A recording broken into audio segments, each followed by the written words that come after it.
صحیح مسلم کی ایک روایت آتی ہے، نبی اکرم صلی اللہ علیہ وسلم پہ یہ صورت نازل ہوئی اور آپ مسجد میں بیٹھے تھے۔ اسی وجہ سے میں نے کہا اختلاف ہے مکی ہے یا مدنی، کیونکہ اس صحیح مسلم کی روایت میں الفاظ ہے آپ مسجد میں بیٹھے ہوئے تھے، اور ہم جانتے ہیں مکہ میں کوئی مسجد نہیں، مسجد جو ہے مدینہ میں بنی، سمجھ رہا؟ تو بہرحال اس وجہ سے علماء کا اختلاف ہے کہ مکی ہے مدنی، بہرحال جو بھی ہے صحیح مسلم کے الفاظ ہیں آپ مسجد میں تشریف فرما تھے، صحابہ گھیر کر بیٹھے تھے، اور یہ معاملہ سب مدینے میں ہی ہوتا تھا، مکے میں اتنی آزادی نہیں تھی۔ بہرحال صحابہ گھیر کر بیٹھے تھے، اور اچانک جو ہے آپ پر غشی، وہ جو آپ کی کیفیت وہی جب نازل ہوتی طاری ہوئی، صحابہ خاموش رہے۔ اس کے بعد آپ نے لوگوں سے کہا کہ مجھ پر ابھی ایک صورت نازل ہوئی ہے، بسم اللہ الرحمن الرحیم، انا اعطیناک الکوثر فصل لربک وانحر ان شانئک هو الابتر، آپ نے پڑھ کر سنا دیا۔ اس بات سے مفسرین لکھتے ہیں، علماء لکھتے ہیں، فقہاء لکھتے ہیں کہ بسم اللہ ہر صورت کا حصہ ہے، لیکن نبی اکرم صلی اللہ علیہ وسلم نے فرمایا مجھ پر ابھی ایک صورت نازل ہوئی، بسم اللہ الرحمن الرحیم انا اعطیناک الکوثر۔ تو اسی سے محدثین لکھتے ہیں کہ صورت جو ہے بسم اللہ جو ہے یہ جو ہے اس کی آیت ہے۔ اس بات کو بہرحال چونکہ ایک بات آ گئی ہے تو وہ بھی آپ کے سامنے رکھ دیتا ہوں، بسم اللہ کو کوئی آیت مانے یا نہ مانے، سورہ کی شروعات میں، بیچ میں نہیں، جیسا کہ سورہ قصص میں بیچ میں بھی آتی ہے وہ آیت، شروعات کے اعتبار سے کوئی اس کو آیت مانے یا نہ مانے، اس کے ماننے اور نہ ماننے سے انسان کافر نہیں ہوتا ہے۔ دیگر قرآن کی ایک آیت کا بھی انسان انکار کرے تو وہ کافر ہو جاتا ہے، لیکن بسم اللہ میں چونکہ اختلاف ہے کہ یہ آیت مانی جائیں گی یا نہیں مانی جائیں گی، تو لہٰذا اگر اس معاملے میں کوئی بسم اللہ پڑھتا ہے اور کوئی نہیں پڑھتا ہے تو دونوں پہ کسی پہ لعنت ملامت یا اس کو سست یا جو ہے اس طرح سے اس کو غلط یا کافر نہیں کہا جائے۔ ہاں وہ جو قرآن کا حصہ ہے، جیسا کہ سلیمان علیہ السلام نے جو خط لکھا تھا، جس کے بارے میں قرآن نے فرمایا انہ من سلیمان انہ بسم اللہ الرحمن الرحیم، اور سلیمان نے جو ہے اس رانی کو جس نے اور جس کے قوم نے سورج کی عبادت کو جو ہے سب کچھ سمجھ لیا تھا، اس کو جب خط لکھا تو لکھا انہ من سلیمان، کہ سلیمان نے جب خط لکھا تو کہا بسم اللہ الرحمن الرحیم، اللہ کے نام سے جو بڑا مہربان نہایت رحم والا۔ اس سے پتہ چلتا ہے کسی بھی خط و کتابت سے پہلے، کسی کو ایڈریس کرنے سے یا خط لکھنے سے پہلے بسم اللہ لکھنا چاہیے بہرحال، اور نبی اکرم صلی اللہ علیہ وسلم بھی لکھا کرتے تھے۔ تو بہرحال تو یہاں رسول اکرم صلی اللہ علیہ وسلم نے کہا کہ مجھ پر ابھی ایک صورت نازل ہوئی بسم اللہ الرحمن الرحیم، ٹھیک ہے، بہرحال وہ کرنا چاہیے۔ اور سورۃ الفاتحہ کے اندر بھی وہ کہتے ہیں پڑھنا چاہیے، اس لیے کہ سورۃ الفاتحہ کا تو یہ ایک حصہ ہے، کیونکہ سورۃ الفاتحہ میں جو ہے 7 آیتیں ہیں، تو ظاہر سی بات ہے بسم اللہ کو چھوڑ دیا جائے تو آیتیں پھر 6 ہی بچتی ہے سورۃ الفاتحہ۔ تو بہرحال ہر سورت سے پہلے اس کو بسم اللہ کو پڑھنا چاہیے۔ تو سورہ صحیح مسلم کی روایت میں آپ نے بسم اللہ الرحمن الرحیم کہا انا اعطیناک الکوثر، مجھ پہ سورت نازل ہوئی بسم اللہ الرحمن الرحیم انا اعطیناک الکوثر، کہ بے شک ہم نے آپ کو خیر کثیر عطا کیا۔ اسی حدیث سے لوگ کہتے ہیں کہ یہ مدنی ہے، کچھ نے کہا نہیں مکی ہے، یہ آپ کے بچوں کے انتقال پر، کس کے انتقال پر وہ تو وضاحت نہیں، لیکن لوگوں نے مشرکین نے جو خوشیاں منائی تھی اللہ نے اس کے جواب میں بہرحال جوابی کارروائی میں یہ جو آیت نازل کی۔ سورۃ الکوثر کے تعلق سے کچھ باتیں میں آپ کے سامنے رکھنے کی بہرحال کوشش کروں گا۔ سورۃ الکوثر یہ ان صورتوں میں سے ایک صورت ہے جو کہ قرآن کی سب سے چھوٹی صورتوں میں سے ایک ہے۔ ویسے قرآن کی سب سے چھوٹی صورتیں وہ ہیں جن میں 3 آیتوں پر ہی مشتمل ہے، جس میں سورۃ العصر 3 آیتیں، سورۃ النصر 3 آیتیں، سورۃ الکوثر 3 آیتیں۔ ان تینوں صورتوں میں 3 آیتیں ہیں، لیکن الفاظ کے اعتبار سے، جملوں کے اعتبار سے 3 جملے ہوتے ہیں، 3 آیتیں۔ الفاظ کے اعتبار سے سب سے چھوٹی صورت سورۃ الکوثر ہے، کیونکہ بہت کم الفاظ ہیں اس کے اندر، آیتیں 3 ہی ہیں اس کے اندر۔ سورہ عصر میں بھی 3 ہیں، سورہ نصر میں بھی 3، لیکن اس کے اندر الفاظ کے اعتبار سے 3 آیتوں میں سب سے کم الفاظ۔ تو وہ ایک طرح سے اگر کہا جائے تو قرآن کی سب سے چھوٹی صورت میں آپ کے سامنے آج رکھنے کی کوشش کروں گا کہ اللہ رب العزت میں کیا فرمانا چاہتا ہے، اور اسی بنیاد پر فقہاء لکھتے ہیں کہ کم از کم جب ایک انسان نماز پڑھے تو 3 آیتیں پڑھے، کیونکہ اللہ نے سب سے چھوٹی صورت جو ہے وہ 3 آیتوں پر مشتمل کی، اسی سے وہ کہتے ہیں کہ 3 آیتیں کم از کم چھوٹی ہو تو پڑھنا چاہیے۔ ہاں اگر بہت بڑی ہو سے آیت الکرسی ہے تو ایک بھی کفایت کر جاتی ہے، لیکن اگر چھوٹی پڑھنے تو پھر 3 کم از کم پڑھے۔ وہ انہی صورتوں کی بنیاد پر کہ اللہ نے ایک سورے کے لیے کم از کم جو ہے کوانٹٹی یا جو آیتوں کی نمبرنگ طے کی ہے وہ 3 ہے، یاد رکھیے۔ تو بہرحال ہم قرآن کی سب سے چھوٹی صورتوں میں سے ایک صورت کا جو ہے چونکہ تینوں 3 آیتوں پر مشتمل ہے، اس کی جو ہے تفصیل دیکھنے کی جو ہے کوشش کریں گے۔ اس کا ایک معنی یہ بھی آتا ہے جو مفسرین لیتے ہیں، ہم نے آپ کو حوض کوثر عطا کیا۔ حوض کوثر کیا ہے؟ حوض کوثر جنت کی ایک نہر ہے، وہ نہر کے اطراف کے بہت سارے حالات، وہ کیسی دکھتی ہے، کیا ہوتی ہے، بہت ساری تفصیلات ہوتی ہے۔ ایک روایت میں آتا ہے اس کے اطراف پرندے بھی ہیں۔ ابو بکر صدیق رضی اللہ عنہ بیٹھے تھے کہ اللہ کے رسول نہر کا پانی تو بڑا اچھا ہوگا، تو کہا شہد سے بھی زیادہ میٹھا ہے، دودھ سے بھی زیادہ سفید ہے، ٹھیک ہے، بڑی اس کی خصوصیتیں ہیں۔ کہا اس کے اطراف پرندے ہیں، تو کہا بہت اچھا منظر ہوگا، تو کہا ہاں پرندے کھانے میں بھی ابو بکر بڑے اچھے ہوں گے وہ، اس میں پرندے ہوں گے، وہ ایک نہر ہے جو جنت سے نکلتی ہے، اور اسے کوثر اس لیے کہا گیا کہ اس پہ اتنے پیالے ہیں جن سے جو لوگ جنت میں داخل ہوں گے ان کو پلایا جائیں گا، اس کے پانی پینے کے بعد انسان کو پھر کبھی پیاس نہیں لگیں گی، وہ جنت میں کھائیں گا بھی پئیں گا بھی لیکن اس کی ضرورت محسوس نہیں ہوگی پینے کی، اس کوثر کے پانی پینے کے۔ وہاں اتنے سارے گلاس ہیں کہ آپ صلی اللہ علیہ وسلم نے فرمایا، مطلب پینے کے مرتبان ہیں کہ آپ نے فرمایا جیسے آسمان کے ستارے، اتنے مرتبان ہیں، اتنے پیالے، اتنے گلاس ہیں جس میں آپ خود پلائیں گے۔ اور وہاں آپ فرماتے ہیں میرا ممبر لگایا جائے گا اور وہاں میں کھڑا ہوں گا اور پھر لوگ آتے جائیں گے، میں انہیں اب پانی دیتا جاؤں گا، جو اس کا پانی ایک بار پی لیں گا وہ کبھی پھر زندگی میں پیاس محسوس نہیں کریں گے۔ جنت میں لوگ پئیں گے لیکن ضرورت نہیں رہیں گی، محسوس نہیں ہوں گی لیکن پئیں گے، یہ ایک الگ چیز، مطلب آپ کو کوئی چیز کی ضرورت نہیں لیکن پھر بھی آپ رکھتے ہیں اس کو، ایک الگ چیز۔ تو یہ کوثر ہے، تو کہا ہم نے آپ کو حوض کوثر عطا، جس کا پانی پی کر لوگ پیاس محسوس نہیں کریں گے، جس پہ اس کثرت سے لوگ پانی پئیں گے جس کی وجہ سے کوثر، اسے اس کثرت سے پیالے ہیں اور ہر ایک انسان کو ایک پیالہ۔ اور آسمان کے ستارے کتنے ہیں میں سمجھتا ہوں یہ ممکن نہیں ہے ہمارے لیے، ٹریلینس آف سٹار صرف ایک ایک چھوٹی چھوٹی گیلیکسیز میں ہوتے ہیں، ٹریلینس، تو اتنے اس کے پیالے، اسی وجہ سے کوثر کہا گیا۔ تو ہم نے آپ کو حوض کوثر عطا کیا۔ حوض کوثر کا جو واقعہ صحیح مسلم میں آتا ہے، آپ سے فرماتے ہیں میرا ممبر لایا جائے گا، میں کھڑا ہوں گا، لوگ آ رہے ہوں گے، میں پانی پلا رہا ہوں گا، اور کچھ لوگ آ رہے ہوں گے تو انہیں دھکے دے کر پیچھے کیا جائے گا، میں کہوں گا اے فرشتوں یہ میری امت کے لوگ ہیں، انہیں آنے دو، انہیں آنے دو۔ فرشتے کہیں گے اللہ کے رسول صلی اللہ علیہ وسلم آپ کو نہیں پتہ آپ کے جانے کے بعد انہوں نے کیا کیا؟ آپ سے کہیں گے کیا کیا؟ وہ کہیں گے انہوں نے آپ کے جانے کے بعد آپ کے دین میں بدعتیں ایجاد کی۔ بدعت مطلب نئے نئے کام کیے، نئے نئے اعمال کیے جو آپ نے نہیں بتائے تھے۔ آپ سے کہیں گے سحقاً، دور لے جاؤ، میں نظر دور لے جاؤ، اس لیے کہ میرے جانے کے بعد یہ کیا دین کے ساتھ انہوں نے، تو بدعتی لوگ اس حوض کوثر پہ سے پانی نہیں پی۔ اس سے ایک مسئلہ یہ بھی نکلتا ہے نبی اکرم صلی اللہ علیہ وسلم کو امت کے اعمال کا پتہ نہیں ہے، اسی لیے آپ کو کہا جائے گا آپ کو پتہ نہیں کیا کیا گیا۔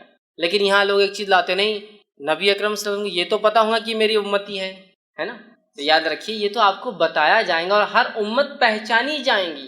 کچھ روایتوں میں آتا ہے ہر کسی کے پیچھے جھنڈے ہوں گے، فلیگز ہوں گے جس سے پہچانے جائیں گے کون ہے۔ یہ تو کوئی ناممکن بات نہیں کہ اللہ کے رسول پہچان لیں گے، تمام انبیاء پہچان لیں گے اپنی امت کو، ہر امت ایک جھنڈے تلے ہوں گی، فلیگز ہوں گے ان کے، وہ کیسے واللہ عالم پہچانے جائیں گے، سمجھ رہا؟ یہ تو آپ کو بتایا جائے گا لیکن آپ کو پتہ نہیں ہوگا امت نے کیا کیا، اس لیے کہ آپ عالم الغیب نہیں۔ تو یہاں پتہ چلا اس خیر کثیر کو اگر حاصل کرنا ہے ایک امتی کو، تو اسے چاہیے کہ نبی اکرم صلی اللہ علیہ وسلم کے دین میں بدعت ایجاد نہ کرے، ورنہ حوض کوثر پہ سے اس کو پیچھے کر دیا جائے گا، عام الفاظ میں کہوں تو ہکال دیا جائے اور اسے پانی نصیب نہیں ہوگا۔ تو جو جام کوثر پینا چاہتا ہے اپنے نبی کے ہاتھ سے، تو اسے چاہیے کہ اپنے نبی کے طریقے پہ ساری زندگی گزارے اور اس میں کوئی چیز نہ کمی کرے نہ کسی چیز کا اضافہ کرے، ورنہ اس حوض کوثر پہ سے اسے نکال دیا۔ تو کہا ان اعطینا کل کوثر، اے نبی ہم نے آپ کو خیر کثیر حوض کوثر عطا کیا۔ اور دونوں باتیں درست ہیں، اس لیے کہ حوض کوثر خود ایک خیر کثیر کا حصہ بھی ہو سکتی ہے، بہت زیادہ خیر کا حصہ، دنیا میں مختلف چیزوں کے اعتبار سے خیر ہم نے آپ کو عطا فرمایا، اور آخرت میں دیکھیے صحابہ خود ایک جو ہے نبی اکرم صلی اللہ علیہ وسلم کو ایک خیر کثیر جو عطا کیا تھا اس کی ایک علامت ہو سکتے ہیں کہ عیسیٰ علیہ السلام کے حوارین کی تعداد 11 یا 12 آتی ہے۔ آپ سے خود فرماتے ہیں کچھ انبیاء ایسے ہوں گے روز قیامت جو اکیلے آ جائیں گے، ایک بھی فالوور، ایک بھی ماننے والا نہیں، کچھ کے پیچھے 2 ہوں گے، 1 ہوں گے، کچھ کے پیچھے 2 ہوں گے، کچھ کے پاس 80 ہوں گے، بس اتنے ہوں گے۔ اور میں دیکھوں گا بنی اسرائیل بہت تعداد ہے موسیٰ علیہ السلام کی امت، اور میں امید کرتا ہوں کہ میری قوم اس سے زیادہ ہوں گی۔ اور پھر آگے آپ نے فرمایا کہ تم جو ہے اولادیں پیدا کرو، اس لیے کہ میں اس روز جو ہے تمہاری تعداد پر فخر کروں گا، سمجھ رہے ہیں بات؟ تو آپ دیکھیے، تو یہاں انبیاءوں کی حالات دیکھیے کہ ایک بھی نہیں ہے، 1 ہے، 2 ہے، 30 40 50 100 80 ہے نا۔ بنی اسرائیل سیکنڈ ٹو امت محمدیہ ہونے والی نیکسٹ ہوں گی، اس لیے کہ آپ نے کہا امید ہے میری امت جو ہے سب سے زیادہ ہوں گی، بنی اسرائیل کو بھی پیچھے چھوڑ دیں گے میرے امت، اتنے تعداد کے اعتبار سے زیادہ ہوں۔ تو دیکھیے صحابہ کی تعداد دیکھیے، کچھ انبیاءوں کو تو ایک بھی نہیں ملا ہے صحابی، اللہ کے رسول صلی اللہ علیہ وسلم کو ایسے صحابہ ساتھی کو کہتے ہیں، یاد رکھیے اصحاب جو ہے ساتھی کو کہتے ہیں عربی زبان میں، ٹھیک؟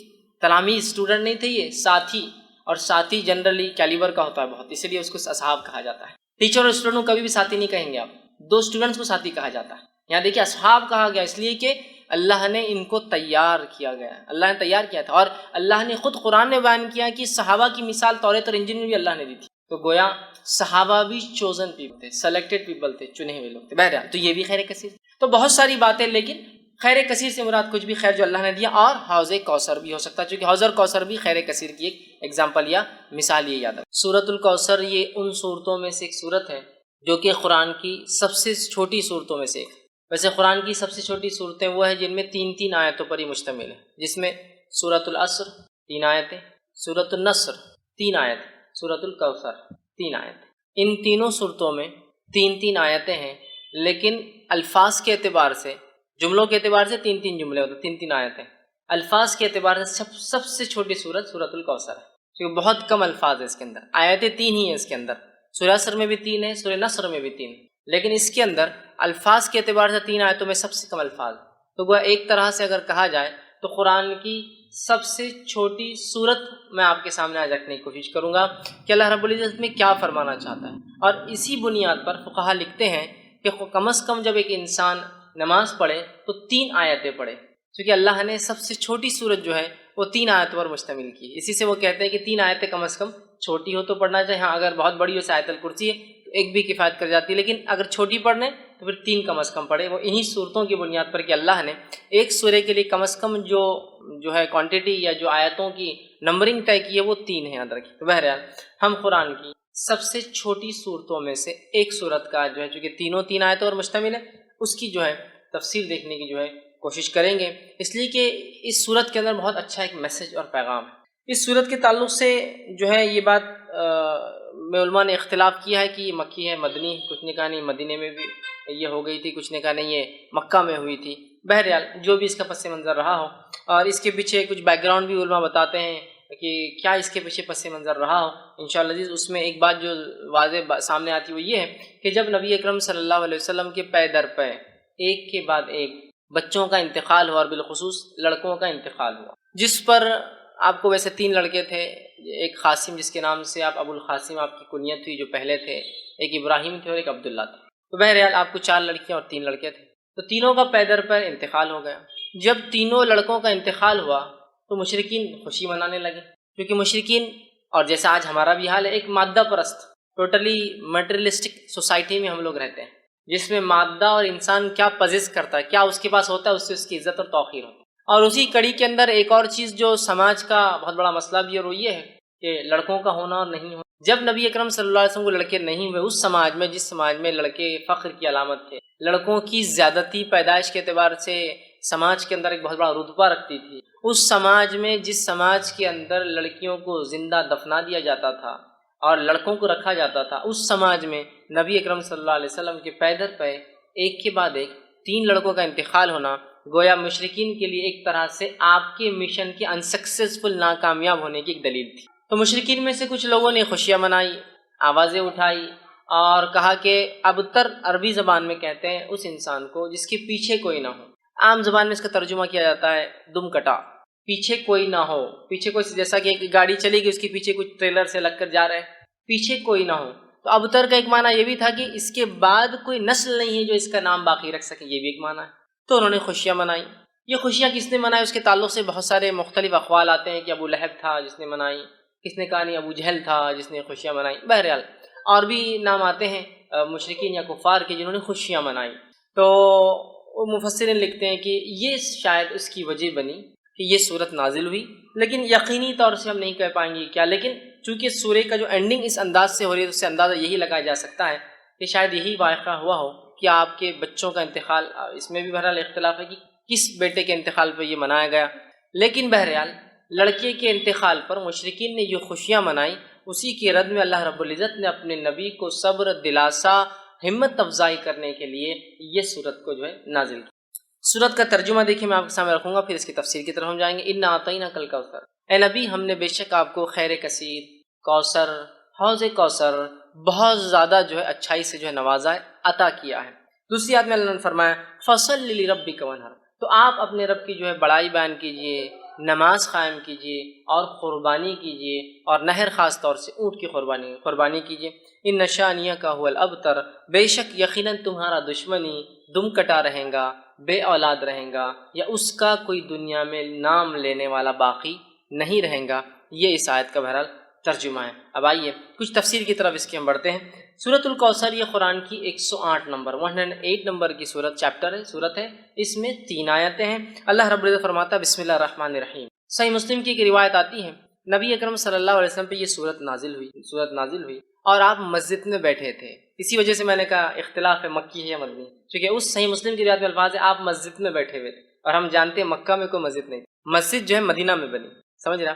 تو بہرحال اس وجہ سے علماء کا اختلاف ہے کہ مکی ہے مدنی، بہرحال جو بھی ہے صحیح مسلم کے الفاظ ہے آپ مسجد میں تشریف فرماتے ہیں، صحابہ گھیر کر بیٹھے تھے، اور یہ معاملہ سب مدینے میں ہی ہوتا تھا، مکے میں اتنی آزادی نہیں تھی۔ بہرحال صحابہ گھیر کر بیٹھے تھے، اور اچانک جو ہے آپ پر غشی، وہ جو آپ کی کیفیت وہی جب نازل ہوتی طاری ہوئی، صحابہ خاموش رہے۔ اس کے بعد آپ نے لوگوں سے کہا کہ مجھ پر ابھی ایک صورت نازل ہوئی، بسم اللہ الرحمن الرحیم، انا اعطیناک الکوثر فصل لربک وانحر ان شانئک هو الابتر۔ آپ نے پڑھ کر سنا دیا۔ اس بات سے مفسرین لکھتے ہیں، علماء لکھتے ہیں، فقہاء لکھتے ہیں کہ بسم اللہ ہر صورت کا حصہ ہے، لیکن نبی اکرم صلی اللہ علیہ وسلم نے فرمایا مجھ پر ابھی ایک صورت نازل ہوئی، بسم اللہ الرحمن الرحیم، انا اعطیناک الکوثر۔ تو اسی سے محدثین لکھتے ہیں کہ صورت جو ہے بسم اللہ جو ہے یہ جو ہے اس کی آیت ہے۔ اس بات کو بہرحال چونکہ ایک بات آ گئی ہے تو وہ بھی آپ کے سامنے رکھ دیتا ہوں۔ بسم اللہ کو کوئی آیت مانے یا نہ مانے، سورہ کی شروعات میں، بیچ میں نہیں، جیسا کہ سورہ قصص میں بیچ میں بھی آتی ہے وہ آیت، شروعات کے اعتبار سے کوئی اس کو آیت مانے یا نہ مانے، اس کے ماننے اور نہ ماننے سے انسان کافر نہیں ہوتا ہے۔ دیگر قرآن کی ایک آیت کا بھی انسان انکار کرے تو وہ کافر ہو جاتا ہے، لیکن بسم اللہ میں چونکہ اختلاف ہے کہ یہ آیت مانی جائیں گی یا نہیں مانی جائیں گی، تو لہٰذا اگر اس معاملے میں کوئی بسم اللہ پڑھتا ہے اور کوئی نہیں پڑھتا ہے تو دونوں پہ کسی پہ لعنت ملامت یا اس کو سست یا جو ہے اس طرح سے اس کو غلط یا کافر نہیں کہا جائے۔ ہاں وہ جو قرآن کا حصہ ہے، جیسا کہ سلیمان علیہ السلام نے جو خط لکھا تھا، جس کے بارے میں قرآن نے فرمایا انہ من سلیمان انہ بسم اللہ الرحمن الرحیم، اور سلیمان نے جو ہے اس رانی کو جس نے اور جس کے قوم نے سورج کی عبادت کو جو ہے سب کچھ سمجھ لیا تھا، اس کو جب خط لکھا تو لکھا انہ من سلیمان، کہ سلیمان نے جب خط لکھا تو کہا بسم اللہ الرحمن الرحیم، اللہ کے نام سے جو بڑا مہربان نہایت رحم والا۔ اس سے پتہ چلتا ہے کسی بھی خط و کتابت سے پہلے، کسی کو ایڈریس کرنے سے یا خط لکھنے سے پہلے بسم اللہ لکھنا چاہیے بہرحال، اور نبی اکرم صلی اللہ علیہ وسلم بھی لکھا کرتے تھے۔ تو بہرحال تو یہاں رسول اکرم صلی اللہ علیہ وسلم نے کہا کہ مجھ پر ابھی بھی ایک صورت نازل ہوئی بسم اللہ الرحمن الرحیم، اسی سے علماء لکھتے ہیں کہ بسم اللہ پڑھنا واجب ہے، ٹھیک ہے، بہرحال وہ کرنا چاہیے۔ اور سورۃ الفاتحہ کے اندر بھی وہ کہتے ہیں پڑھنا چاہیے، اس لیے کہ سورۃ الفاتحہ کا تو یہ ایک حصہ ہے، چونکہ سورۃ الفاتحہ میں جو ہے 7 آیتیں ہیں، تو ظاہر سی بات ہے بسم اللہ کو چھوڑ دیا جائے تو آیتیں پھر 6 ہی بچتی ہے سورۃ الفاتحہ۔ تو بہرحال ہر سورت سے پہلے اس کو بسم اللہ کو پڑھنا چاہیے۔ تو سورہ صحیح مسلم کی روایت میں آپ نے بسم اللہ الرحمن الرحیم کہا انا اعطیناک الکوثر، مجھ پہ سورت نازل ہوئی بسم اللہ الرحمن الرحیم انا اعطیناک الکوثر، کہ بے شک ہم نے آپ کو خیر کثیر عطا کیا۔ اسی حدیث سے لوگ کہتے ہیں کہ یہ مدنی ہے، کچھ نے کہا نہیں مکی ہے، یہ آپ کے بچوں کے انتقال پر، کس کے انتقال پر وہ تو وضاحت نہیں، لیکن لوگوں نے مشرکین نے جو خوشیاں منائی تھی اللہ نے اس کے جواب میں، بہرحال جوابی کارروائی میں یہ جو آیت نازل کی تھی۔ آئیے اس کا ترجمہ ہم نے دیکھا، اب کچھ تفسیر کی طرف جاتے ہیں۔ انا اعطیناک الکوثر، کہ بے شک ہم نے نبی صلی اللہ علیہ وسلم آپ کو خیر کثیر عطا کیا، بہت خیر ہم نے آپ کو عطا کیا۔ اب دیکھیے نبی اکرم صلی اللہ علیہ وسلم کی تھوڑی سچویشن، تھوڑا سیناریو، تھوڑی ذہنی کیفیت کی طرف ہم جاتے ہیں۔ اب ذہنی کیفیت بولے تو آپ ہمیشہ یہ مت سمجھیے جو انسان پاگل ہوتا ہے اس کے لیے لفظ استعمال ہوتا ہے۔ ذہنی کیفیت سے مراد ذہنی حالات، آپ جس کشمکش سے گزر رہے ہیں، جن تکلیفوں اور مصیبتوں کا آپ کو دین اسلام کی دعوت کی وجہ سے سامنا کرنا پڑ رہا ہے، ان مصیبتوں پر اور ان مشرکین کی ان مصیبتوں کے آنے پر آپ کو طعنہ اور تشنیع دینا، جیسے کہ آپ کی 2 بیٹیوں کے نکاح جو ہو چکے تھے ابو لہب کے بیٹوں سے، جیسے ہی آپ نے ابھی ودائیگی نہیں ہوئی تھی، نکاح ہوا تھا، جیسی دعوت اسلام کی بات کی طلاق دلوا دی۔ نبی اکرم صلی اللہ علیہ وسلم اور دیگر انبیاء علیہ الصلوۃ والسلام یہ انسان تھے، یاد رکھیں، فرق یہ تھا کہ ان تک اللہ وحی بھیجتا تھا اور یہ چنے ہوئے لوگ تھے، اسی سے لفظ مصطفیٰ آتا ہے، اللہ جس کو چن لیتا ہے۔ اس کے علاوہ دیگر معاملات میں انسانی نفسیات، کیفیتیں اور حالات ہمارے اور انبیاء کے ایک جیسے، ذہنی اذیتیں ان کو بھی پہنچتی ہے، اگر کوئی وہ کرے تو تکلیفیں ان کو بھی آتی ہے، وہ بھی پریشان ہو اٹھتے ہیں، وہ بھی کبھی خیال کرتے ہیں کہ یہ کر لوں، لیکن اللہ اپنی ہدایت سے، اپنی وحی سے کہتا ہے نہیں یہ ٹھیک نہیں، نبی کی شان کے لائق ہے، نہیں فلاں کر لوں، تو وہ انسان ہوتے ہیں، یاد رکھیے، سوائے اس کے کہ ان کو سیدھا وحی سے گائیڈنس کیا جاتا ہے، سیدھا وحی کے ذریعے ان کی ہدایت، ان کی مارگدرشن، ان کی رہنمائی کی جاتی ہے۔ اب اندازہ لگائیے اس مشن کے اندر جہاں بیٹیوں کو طلاق دے دی جا رہی ہے، پڑوسی ابو جہل روز کچرا ڈالتا ہے اس لیے کہ دعوت کی وجہ سے، اسی طرح آپ کا سوشل بائیکاٹ کیا جا رہا ہے، سارا سماج آپ کے خلاف ہے، اس میں آپ کے بیٹوں کا انتقال ہونا، اور ایک ایسے سماج میں جس سماج میں بیٹے ہی سب کچھ ہے، عزت اور بڑائی اور پتہ نہیں کیا کیا تھے، لڑکوں کا ہونا بہت عربوں کے نزدیک، بہت عربوں کے نزدیک کیا، آج میں کہوں گا ساری دنیا کا معاملہ وہی، لڑکوں کا ہونا اور لڑکیوں کا ہونا، اس سے آپ فرق پتہ چل سکتے ہیں۔ ایک شخص کا چہرہ اگر آپ کو کالا دکھ جائے، بہت ہی پریشان حال دکھ جائے، تو ایک اندازہ ہو جاتا ہے، اور ہسپتال سے نکل رہا ہے شاید لڑکی پیدا ہوئی۔ ایک شخص خوش اور خرم نظر آ رہا ہے اور بہت وہ خوش ہو رہا ہے اور کوئی بانٹ رہا ہے، تو آپ کو اندازہ ہو جاتا ہے اس کو لڑکا پیدا، بیٹا پیدا ہوا ہوں گا، تبھی اتنی خوشیاں منائی جا رہی۔ تو ہر سماج کا آج ہم دیکھتے یہی حال ہے، ٹھیک۔ تو بہرحال اس سماج میں جہاں بیٹے سب کچھ اور بیٹیوں کو دفنا دیا جاتا ہے، اتنی بری چیز ہے، بیٹے داماد ہے کہنا بولے تو ایک شرم کی علامت تھی اس سماج، اس سوسائٹی میں۔ اندازہ لگائیے نبی اکرم صلی اللہ علیہ وسلم بیٹے پیدا اور انتقال ہوتے، بیٹیوں کا طلاق دیا جانا، آپ کے بچوں کا بالخصوص لڑکوں کا پیدر پر انتقال ہونا، پڑوسیوں کا روز کچرا ڈالا جانا، لوگوں کا آپ کو برا بھلا کہنا، آپ کو سوشل بائیکاٹ میں 3 سال تک پوروں کو الگ کر دیا جانا، یہ معمولی چیزیں نہیں، یاد رکھیے۔ اس لیے اللہ رب العزت نے اپنے نبی کے تسکین کے لیے، تسلی کے لیے، ذہنی سکون و اطمینان کے لیے جیسی ایسی کوئی بڑی تکلیف آتی تھی، ایک نعمت عطا کر دیتا تھا فوراً لا کر۔ جیسے کہ مثال کے طور پر نبی اکرم صلی اللہ علیہ وسلم کے جو ہے محبوب چچا، جس نے بڑی اسلام کے خلاف تو نہیں تھے، قبول تو نہیں کیا، لیکن خلاف بھی نہیں تھے، بہت سپورٹ کیا، بہت سپورٹ، اتنا کہ 3 سال کے عام بائیکاٹ میں وہ بھی ساتھ، کہا کہ جب تک میں زندہ ہوں میرے بھتیجے کو ہاتھ نہیں لگا سکتا ہے، ٹھیک۔ تو جو ہے ابو طالب جو تھے، یہ اسلام تو نہیں لائے لیکن بہت سپورٹ میں تھے، اتنے سپورٹ میں تھے کہ اپنے بیٹے علی سے کہا، جب اللہ کے رسول صلی اللہ علیہ وسلم نے دعوت دی کہ اے علی جو ہے تم اپنے بھائی جو ہے محمد کی بات، مطلب میرے بھتیجے کی بات، محمد کی بات جو ہے تم ماننا، اس لیے کہ وہ سچ کہے، لیکن سماجی پریشر دیکھیے کیا ہوتا ہے، خود ایمان نہیں لائے، ہے نا۔ اب اندازہ لگائیے اس سے، ٹھیک۔ تو جو ہے تکلیف دی جا رہی تھی اس زمانے میں، اس ستم میں انہوں نے آپ کی مدد کی، یہ انتقال کر جاتے ہیں، مشرکین جو ہے خوش ہوتے ہیں۔ اور یہ بات بھی یاد رکھیے، بلال رضی اللہ عنہ ایک طرف ہے، اور جو ہے سمیہ رضی اللہ عنہا کو جو ہے شہید کیا جا رہا ہے نا، اور کئی خاندانوں کو جو غلام تھے اور کمزور تھے مالی اعتبار سے، تکلیف جن میں لڑکوں کی، مردوں کی کمی تھی، جو عربوں میں طریقہ دبا دیا جاتا تھا، تکلیف دی جا رہی تھی، اسی سماج، اسی سوسائٹی کے اندر جو ہے ابو طالب کا نبی اکرم صلی اللہ علیہ وسلم کو مدد کرنا، یہ بہت بڑی بات تھی، یاد رکھیے، بہت بڑا سپورٹ تھا یہ، اور اتنا بڑا سپورٹ تھا کہ ان تمام کو تکلیف دی جا رہی تھی، لیکن رسول اکرم صلی اللہ علیہ وسلم کی طرف کوئی آنکھ بھی ایک عام زبان میں اٹھا کر نہیں، مطلب جو تکلیفیں دوسروں کو پہنچ رہی تھی اس کے مقابلے میں آنکھ بھی اٹھا کر نہیں دیکھ رہا تھا۔ کیوں؟ اس لیے کہ سب کو پتا تھا کہ ابو طالب لیڈر ہے، ایمان تو نہیں لائے ہیں، محمد صلی اللہ علیہ وسلم کے دین پر تو نہیں ہے، لیکن پورا سپورٹ ہے، ہاتھ تو نہیں لگا سکتے محمد صلی اللہ علیہ وسلم، یہی وجہ تھی کہ ہاتھ نہیں لگایا۔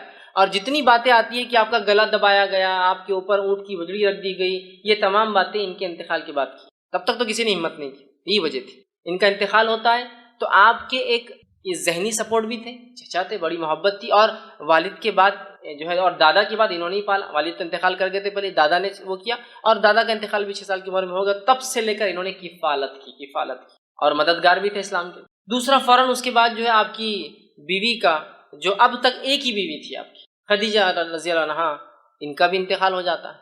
آپ بڑے غمزدہ اور مایوس، ایک طرح سے آپ جو ہے پریشان ہیں، ایک طرف چچا کا سپورٹ جو دین کے لیے مفید تھے، ایک طرف بیوی کا سپورٹ جو گھر سے ایمان والی تھی اور مدد کر دی۔ پہلے ایمان والی، یاد رکھیے، پہلے ایمان لانے والوں میں یہی شامل، فرسٹ جو کسی نے اسلام لایا وہ ایک عورت تھی، پہلا جو اسلام کے لیے شہادت دی وہ بھی ایک عورت تھی، یاد رکھیے۔ بہرحال تو پہلی تھی، آپ غمزدہ ہوئے، اللہ نے آپ کو معراج کا سفر کرا، معراج اسی وقت ہوئی نا، دونوں کے انتقال کے بعد معراج ہوئی، سفر کرا دیا تاکہ وہ جو غم اور وہ ذہنی تکلیف تھی ہٹ گئی، جب غائب کے معاملات آپ دیکھ کر آ گئے، تو اللہ ایسے ہی کرتا ہے۔ اب دیکھیے نبی کو تکلیف دی جا رہی ہے، بیٹے کا انتقال ہو گیا، لوگ مذاق اڑا رہے ہیں، ایک آیت آ رہی ہے، ایک صورت آ رہی ہے، غم کی کوئی ضرورت نہیں، یہ کہہ رہے ہیں کہ تمہارا لڑکا انتقال کر گیا، تمہارا بیٹا مر گیا، کوئی مسئلہ نہیں، نہ آتا ہی نہ کل کا سر، ہم نے تم کو خیر کثیر عطا کر دیا نا، کیوں تم غم کر رہے ہو چھوٹی موٹی چیزوں پہ دنیا میں جو کھو رہی ہے تم سے، خیر کثیر عطا کر دیا، بہت زیادہ خیر ہم نے آپ کو اے نبی نواز دیا، یہ کسی بھی شکل میں ہو سکتا ہے، دنیا کی نعمتوں کی شکل میں، اور ہم نے دیکھا نبی اکرم صلی اللہ علیہ وسلم کی زندگی میں آپ لیڈر کہلائے، آپ نے جو ہے ایک ملک کے آپ سربراہ کہلائے، اور جس زمین سے آپ کو بے بس اور بے سہارا اور تکلیف دے کر نکالا گیا تھا، اس زمین پر اللہ رب العزت نے آپ کو ایسے واپس غلبے کے ساتھ لایا کہ جو مشرکین اور جو آپ کے دشمن تھے وہ گھٹنے کو بل آ چکے تھے، جن کے پاس منہ کھولنے کے لیے کوئی چارہ نہیں تھا، مطلب اللہ نے ایسا نوازا کہ ایک انسان جس کو 13 سال تکلیف دے کے اپنے شہر سے نکالا گیا، جب وہ واپس اپنے شہر میں آتا ہے تو ایک فاتو کی حیثیت سے، اور آج سب خدا اس کے جو ہے گھٹنوں پر آ جاتے ہیں۔ دیکھیے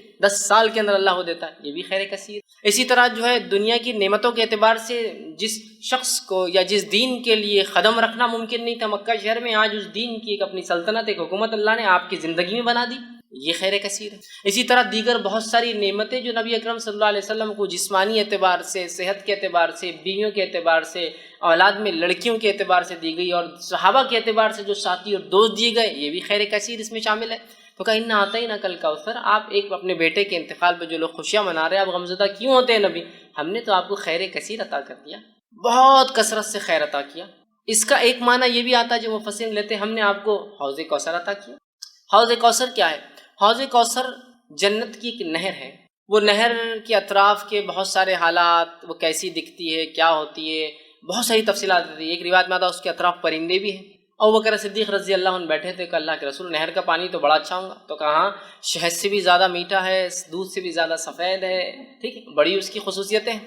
کہا اس کے اطراف پرندے ہیں، تو کہا بہت اچھا منظر ہوگا، تو کہا پرندے کھانے میں بھی ابوبکر بڑے اچھے ہوں گے، وہ اس میں پرندے ہوں گے، وہ ایک نہر ہے جو جنت سے نکلتی ہے، اور اسے کوثر اس لیے کہا گیا کہ اس پہ اتنے پیالے ہیں جن سے جو لوگ جنت میں داخل ہوں گے ان کو پلایا جائیں گا۔ اس کے پانی پینے کے بعد انسان کو پھر کبھی پیاس نہیں لگیں گی، وہ جنت میں کھائیں گا بھی پئیں گا بھی، لیکن اس کی ضرورت محسوس نہیں ہوگی پینے کی، اس کوثر کے پانی پینے کے۔ وہاں اتنے سارے گلاس ہیں کہ آپ صلی اللہ علیہ وسلم نے فرمایا، مطلب پینے کے مرتبان ہیں کہ آپ نے فرمایا جیسے آسمان کے ستارے، اتنے مرتبہ میں، اتنے پیالے، اتنے گلاس ہیں جس میں آپ خود پلائیں گے۔ اور وہاں آپ فرماتے ہیں میرا ممبر لگایا جائیں گا، اور وہاں میں کھڑا ہوں گا، اور پھر لوگ آتے جائیں گے، میں انہیں اب پانی دیتا جاؤں گا، جو اس کا پانی ایک بار پی لیں گا وہ کبھی پھر زندگی میں پیاس محسوس نہیں کریں گے۔ جنت میں لوگ پئیں گے لیکن ضرورت نہیں رہیں گی، محسوس نہیں ہوں گی لیکن پئیں گے، یہ ایک الگ چیز، مطلب آپ کو کوئی چیز کی ضرورت نہیں لیکن پھر بھی آپ رکھتے ہیں اس کو، ایک الگ چیز۔ تو یہ کوثر ہے۔ تو کہا ہم نے آپ کو حوض کوثر عطا، جس کا پانی پی کر لوگ پیاس محسوس نہیں کریں گے، جس پہ اس کثرت سے لوگ پانی پئیں گے، جس کی وجہ سے کوثر اسے، اس کثرت سے پیالے ہیں، اور ہر ایک انسان کو ایک پیالہ۔ اور آسمان کے ستارے کتنے ہیں؟ میں سمجھتا ہوں یہ ممکن نہیں ہے ہمارے لیے، ٹریلینس آف سٹار صرف ایک ایک چھوٹی چھوٹی گیلیکسیز میں ہوتے ہیں، ٹریلینس، تو اتنے اس کے پیالے، اسی وجہ سے کوثر کہا گیا۔ تو ہم نے آپ کو حوض کوثر عطا کیا۔ حوض کوثر کا جو واقعہ ایک صحیح مسلم میں آتا ہے، آپ نے فرماتے ہیں میرا ممبر لایا جائے گا، میں کھڑا ہوں گا، لوگ آ رہے ہوں گے، میں پانی پلا رہا ہوں گا، اور کچھ لوگ آ رہے ہوں گے تو انہیں دھکے دے کر پیچھے کیا جائے گا، میں کہوں گا فرشتوں یہ میری امت کے لوگ ہیں، انہیں آنے دو، انہیں آنے دو۔ فرشتے کہیں گے اللہ کے رسول صلی اللہ علیہ وسلم آپ کو نہیں پتہ آپ کے جانے کے بعد انہوں نے کیا کیا؟ آپ سب کہیں گے کیا کیا؟ وہ کہیں گے انہوں نے آپ کے جانے کے بعد آپ کے دین میں بدعتیں ایجاد کی۔ بدعت مطلب نئے نئے کام کیے، نئے نئے اعمال کی جو آپ نے نہیں بتائے تھے۔ آپ سب کہیں گے سحقاً، دور لے جاؤ، میں نظر دور لے جاؤ، اس لیے کہ میرے جانے کے بعد یہ کیا دین کے ساتھ انہوں نے؟ تو بدعتی لوگ اس حوض کوثر پہ سے پانی نہیں پی۔ اس سے ایک مسئلہ یہ بھی نکلتا ہے نبی اکرم صلی اللہ علیہ وسلم کو امت کے اعمال کا پتہ نہیں ہے، اسی لیے آپ کو کہا جائے گا آپ کو پتہ نہیں کیا کیا گیا۔ لیکن یہاں لوگ ایک چیز لاتے نہیں، نبی اکرم صلی اللہ علیہ وسلم کو یہ تو پتہ ہوگا کہ میری امتی ہے نا، تو یاد رکھیے یہ تو آپ کو بتایا جائیں گا، اور ہر امت پہچانی جائیں گی۔ کچھ روایتوں میں آتا ہر کسی کے پیچھے جھنڈے ہوں گے، فلیگز ہوں گے جس سے پہچانے جائیں گے کون ہے۔ یہ تو کوئی ناممکن بات نہیں کہ اللہ کے رسول پہچان لیں گے، تمام انبیاء پہچان لیں گے اپنی امت کو، ہر امت ایک جھنڈے تلے ہوں گی، فلیگز ہوں گے ان کے، وہ کیسے واللہ عالم پہچانے جائیں گے، سمجھ رہا؟ یہ تو آپ کو بتایا جائیں گا لیکن آپ کو پتہ نہیں ہوگا امت نے کیا کیا، اس لیے کہ آپ عالم الغیب نہیں۔ تو یہاں پتہ چلا اس خیر کثیر کو اگر حاصل کرنا ہے ایک امتی کو، تو اسے چاہیے کہ نبی اکرم صلی اللہ علیہ وسلم کے دین میں بدعت ایجاد نہ کرے، ورنہ حوض کوثر پہ سے اس کو پیچھے کر دیا جائے گا، عام الفاظ میں کہوں تو ہکال دیا جائے گا، اور اسے پانی نصیب نہیں ہوگا۔ تو جو جام کوثر پینا چاہتا ہے اپنے نبی کے ہاتھ سے، تو اسے چاہیے کہ اپنے نبی کے طریقے پہ ساری زندگی کو، اور اس میں کوئی چیز نہ کمی کرے نہ کسی چیز کا اضافہ کرے، ورنہ اس حوض کوثر پہ سے اسے نکال دیا۔ تو کہا اِنَّا أَعْطَيْنَا الْكَوْثَرَ، اے نبی ہم نے آپ کو خیر کثیر حوض کوثر عطا کیا۔ اور دونوں باتیں درست ہیں، اس لیے کہ حوض کوثر خود ایک خیر کثیر کا حصہ بھی ہو سکتی ہے، بہت زیادہ خیر کا حصہ، دنیا میں مختلف چیزوں کے اعتبار سے خیر ہم نے آپ کو عطا فرمایا، اور آخرت میں دیکھیے صحابہ خود ایک جو ہے نبی اکرم صلی اللہ علیہ وسلم کو ایک خیر کثیر جو عطا کیا تھا، اس کی ایک علامت ہو سکتے ہیں کہ عیسیٰ علیہ السلام کے حوارین کی تعداد 11 یا 12 آتی ہے۔ آپ سے خود فرماتے ہیں کچھ انبیاء ایسے ہوں گے روز قیامت جو اکیلے آ جائیں گے، ایک بھی فالوور، ایک بھی ماننے والا نہیں، کچھ کے پیچھے 2 ہوں گے، 1 ہوں گے، کچھ کے پیچھے 2 ہوں گے، کچھ کے پاس 80 ہوں گے، بس اتنے ہوں گے، اور میں دیکھوں گا بنی اسرائیل بہت تعداد ہے موسیٰ علیہ السلام کی امت، اور میں امید کرتا ہوں کہ میری قوم اس سے زیادہ ہوں گی۔ اور پھر آگے آپ نے فرمایا کہ تم جو ہے اولادیں پیدا کرو، اس لیے کہ میں اس روز جو ہے تمہاری تعداد پر فخر کروں گا۔ سمجھ رہے ہیں بات؟ تو آپ دیکھیے، تو یہاں انبیاؤں کی حالات دیکھیے کہ ایک بھی نہیں، ایک ہے، دو ہے، 30 40 50 100 80 ہے نا۔ بنی اسرائیل سیکنڈ ٹو امت محمدیہ ہونے والی نیکسٹ ہوں گی، اس لیے آپ نے کہا امید ہے میری امت جو ہے سب سے زیادہ ہوں گی، بنی اسرائیل کو بھی پیچھے چھوڑ دیں گے میری امت، اتنے تعداد کے اعتبار سے زیادہ ہوں۔ تو دیکھیے صحابہ کی تعداد دیکھیے، کچھ انبیاؤں کو تو ایک بھی نہیں ملا ہے صحابی۔ اللہ کے رسول صلی اللہ علیہ وسلم کو ایسے صحابہ ساتھی کو کہتے ہیں، یاد رکھیے اصحاب جو ہے ساتھی کو کہتے ہیں عربی زبان میں، ٹھیک۔ تلامید اسٹوڈنٹ نہیں تھے، یہ ساتھی، اور ساتھی جنرلی کیلیبر کا ہوتا ہے بہت، اس لیے اس کو اصحاب کہا جاتا ہے۔ ٹیچر اور اسٹوڈنٹ کو کبھی بھی ساتھی نہیں کہیں گے آپ، دو اسٹوڈنٹس کو ساتھی کہا جاتا ہے۔ یہاں دیکھیے اصحاب کہا گیا اس لیے کہ اللہ نے ان کو تیار کیا گیا، اللہ نے تیار کیا تھا، اور اللہ نے خود قرآن میں بیان کیا کہ صحابہ کی مثال توریت اور انجیل میں بھی اللہ نے دی تھی۔ تو گویا صحابہ بھی چوزن پیپل تھے، سلیکٹڈ پیپل تھے، چنے ہوئے لوگ تھے۔ بہرحال تو یہ بھی خیر کثیر، تو بہت ساری باتیں، لیکن خیر کثیر سے مراد کچھ بھی خیر جو اللہ نے دیا، اور حوض کوثر بھی ہو سکتا ہے، چونکہ حوض کوثر بھی خیر کثیر کی ایک ایگزامپل یا مثال، یہ یاد رکھیں۔ چلیے ہم آگے بڑھتے ہیں۔ اللہ نے فرمایا انا اعطیناک الکوثر، اے نبی ہم نے آپ کو خیر کثیر عطا کیا، کوثر عطا کیا، حوض کوثر عطا کیا۔ فصل لربک وانحر، تو آپ کیا کیجئے؟ نماز قائم کی۔ آپ کیا کیجئے؟ تو جو رب کے لیے جو ہے نماز پڑھیے، بڑائی بیان کیجئے، نماز قائم کیجئے۔ وانحر، اور کیا کیجئے اس کے ساتھ؟ قربانی کیجئے۔ نہر کہتے ہیں اونٹ کی قربانی۔ تو آپ جو ہے نماز قائم کریں اور قربانی نبی جو ہے اللہ کے لیے دیتے رہے۔ گویا اس سے ایک بات پتہ چل رہی، وہ یہ ہے کہ ایک آیت میں تو کہا ہم نے آپ کو خیر کثیر عطا کیا، خیر کثیر عطا کرنے کے بعد دوسری آیت کیا بول رہی ہے کہ آپ نماز پڑھیے اور قربانی دیجیے۔ اس سے ایک بات پتہ چلتی ہے کہ نماز قائم کرنا اور قربانی دینا یہ ایک طرح سے شکرانہ ہوتا ہے، جو اللہ مختلف نعمتیں ہمیں عطا کرتا ہے۔ اس لیے کہ دیکھیے یہاں بالکل واضح طور سے کہا گیا کہ آپ نماز قائم کیجیے اور کیا کیجیے، اس کے ساتھ جو ہے قربانی دیجیے۔ مطلب نماز قائم، پہلے تو کہا خیر کثیر دیا، فوراً کہا نماز قائم کیجیے اور قربانی، مطلب گویا نماز اور قربانی ایک طرح سے شکرانہ ہوتا ہے کسی عمل کے بدلے یا کسی چیز کے بدلے جو اللہ ہمیں جو ہے عطا کرتا ہے۔ یاد رکھیں، تو اللہ جو چیز عطا کرتا ہے یہ ایک طرح سے اس کا بدلہ ہو سکتی ہے، تو یہ بات کو ہم بھی ذہن میں رکھیں۔ اللہ نے کسی بھی قسم کا ہمیں خیر دیا تو نماز ایک بڑی بہترین چیز ہے، اس خیر کے لیے شکرانہ ادا کرنا کہ اللہ تیرا شکر ہے کہ تو نے یہ فلاں فلاں چیز ہمیں عطا، ٹھیک ہے۔ اور قربانی دینا یہ بھی بڑی اہم چیز ہے، قربانی دینے سے اللہ خوش ہوتا ہے، جیسے کہ آپ صلی اللہ نے فرمایا 10 ذی الحجہ کو، جس کو عام زبان میں بقرعید کہتے ہیں، 10 ذی الحجہ کو جانور ذبح کرنے، نہر خون بہانے سے زیادہ کوئی عمل اللہ کو پسند ہے، بہت محبوب عمل ہے قربانی ہے، کہ اللہ ہم جانور کی قربانی دے کے اعلان کرتے ہیں کہ وقت آنے پر ہر چیز تیری راہ میں ہم قربان کر دیں گے، اعلان ہوتا ہے، سمجھ رہا۔ تو یہاں کہا کہ فصل لربک، تو نماز قائم کی، تو گویا دیکھیے اشارہ ہو گیا ہے کہ اگر اللہ بھی ہمیں کوئی نعمت یا شکر دے تو ہم کیا کریں؟ نماز قائم کریں۔ اور نبی اکرم صلی اللہ علیہ وسلم کے تعلق سے ابوبکر صدیق رضی اللہ عنہ فرماتے ہیں اللہ کے رسول صلی اللہ علیہ وسلم کو جب بھی کوئی خبر پہنچتی اچھی، آپ سجدے میں گر جاتے، کوئی مصیبت آتی، کوئی آندھی آتی، کوئی طوفان آتا، کوئی پریشانی ہوتی، آپ مسجد کی طرف بھاگتے، مطلب نماز پڑھتے۔ خوشخبری آئی تو نماز، سجدے میں گرنا، مصیبت آئی تو نماز دونوں کے لیے حل ہے۔ اور اللہ نے اس بات کو سورہ بقرہ میں فرمایا، بیان بھی کیا، وَاسْتَعِينُوا بِالصَّبْرِ وَالصَّلَاةِ، مانگو اللہ سے صبر اور نماز کے ذریعے مانگنا ہے ہم کو، یاد رکھیں۔ تو یہاں شکرانہ بھی ہے نماز، حاجت کے لیے دعائی ہے نماز، دعا کی ایک قسم ہے نماز، اللہ کا ایک فریضہ فرض کردہ ایک حکم بھی ہے نماز، بہت ساری چیزیں نماز۔ نماز کے اتنے فوائد ہیں کہ ہم گنتے جائیں تو ممکن نہیں، یاد رکھیے کہ ہم ایک جگہ جمع کرنا، اتنے فوائد ہیں۔ بہرحال یہاں کا فصل لربک وانحر، کہ آپ جو ہے نبی نماز قائم کیجیے اور قربانی دیجیے اپنے رب کے لیے، ٹھیک ہے۔ تو یہاں قربانی کا حکم دیا گیا، نماز کا حکم دیا۔ ہم بھی جب بھی اللہ تعالیٰ کو نعمت عطا کرے تو ہم بھی قربانی دیں، نماز پڑھیں اور قربانی دیں۔ تو کہا فصل لی، تو نماز قائم کرے، وانحر، اور قربانی دیں۔ اس سے ایک بات اور پتہ چلتی ہے کہ نماز اور قربانی دو ایسے اعمال ہیں جو خالص اللہ کے لیے ہونا چاہیے، اس لیے کہ نبی کو کہا جا رہا ہے اے نبی نماز پڑھیے اور قربانی دیجیے، یہ دونوں اعمال خالص اللہ کے لیے ہونا چاہیے، یاد رکھیے۔ تو آپ کہیں گے ایسا کون ہے جو اللہ کے لیے نہیں کرتا ہے؟ میں کئی مثالیں دے سکتا ہوں، اتنا وقت نہیں کہ غیر اللہ کے لیے بھی لوگ یہ کام کرتے ہیں، غیر اللہ کے لیے بھی کبھی دیکھنا ہے تو کسی جگہ جا کے دیکھ لیجیے، جن لوگوں نے اللہ کے علاوہ اپنے اپنے معبود کھڑے کر لیے ہیں، ان لوگوں کو دیکھیے۔ آپ مسلمانوں کی بات کر رہا ہوں کہ وہ اللہ کو چھوڑ کر کیسی مختلف چیزوں کی جو ہے عبادتیں کر رہے ہیں۔ یاد رکھیے کہ قبلہ تو ایک طرف آپ کو دکھیں گا، نماز دوسری سمت میں لوگ پڑھتے ہیں بہت سارے۔ دیکھیے آپ کہیں جیسی مقامات ہیں جن کو لوگوں نے درگاہ کا نام دے دیا، اور وہاں قبلہ تو ہے پیر کی طرف، نماز ہو رہی ہے درگاہ کی طرف۔ کئی مقامات ہندوستان، پاکستان، بر صغیر میں تو ان گنت کہ نماز کے لیے قبلہ انہوں نے اس درگاہ کو بنا لیا۔ جبکہ قبلہ اس کے الٹے سے سائڈ میں یا ادھر سائڈ میں. فصلی لربک، نماز کس کے لیے؟ اللہ کے لیے، جیسے بتایا گیا. ٹھیک ہے، یہ بھی بڑی ضروری ہے. تو فصلی لربک وانحر، نماز قائم کیجیے، قربانی دیجیے. اور قربانی صرف کس کے لیے ہوں گی؟ اللہ کے لیے. یاد رکھیے، یہ میں کیوں کہہ رہا ہوں؟ قربانی غیر، چلو نماز تو بہت کم دکھیں گے آپ کو غیر اللہ کے لیے، قربانی تو غیر اللہ کے لیے اتنے دھڑلے سے لوگ پڑھ رہے ہیں جسی کو انتہا نہیں. غیر اللہ کے لیے قربانی.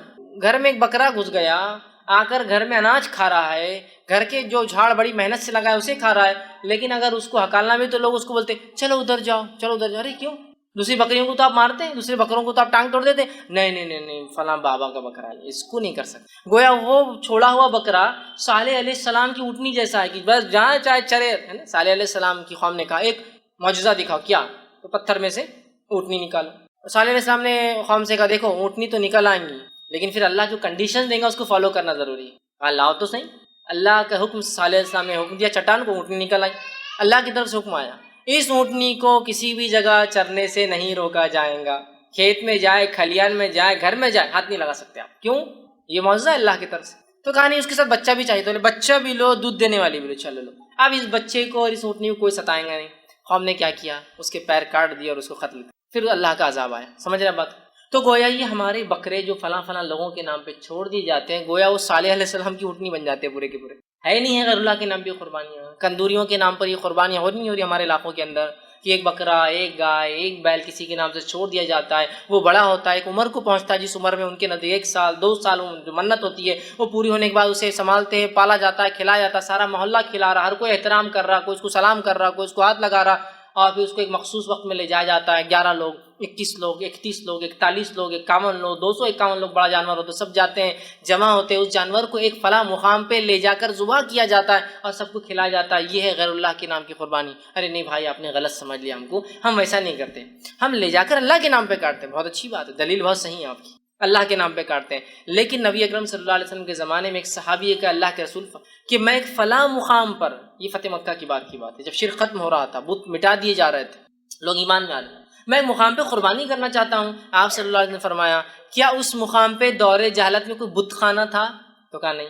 کیا دور جہالت میں مشرکین وہاں قربانی کیا کرتے؟ تو کہا نہیں. تو کہا پھر کر لیں. ان کی ایک نظر تھی، منت تھی کہ فلاں مقام پہ قربانی کروں. تو اللہ کے رسول نے سیدھے نہیں کہا یہاں کر لو. کیا اس مقام پہ کوئی بت خانہ تھا؟ مطلب اب تو توڑ دیا گیا ہوگا لیکن تھا؟ تو کہا نہیں، بت خانہ نہیں تھا. کہا کیا وہاں دور جہالت میں مشرکین ذبح کرتے تھے؟ چلو بت تو نہیں تھا لیکن کیا مشرکین کا طریقہ تھا ذبح کرنا؟ تو کہا نہیں. تو کہا پھر ذبح کرو. آج آپ جہاں جا کر یہ کریں ہم اللہ کے نام سے قربانی دیتے ہیں، نسبت کس کی طرف ہے اس کی؟ یہ تو اللہ کا نام تو خالی بسم اللہ ذبح کے لیے. نسبت اس بکرے کو اگر میں کہوں کہ یہاں لا کے کاٹ دیجیے ہمارے IRC میں، تو آپ کاٹیں گے؟ نہیں.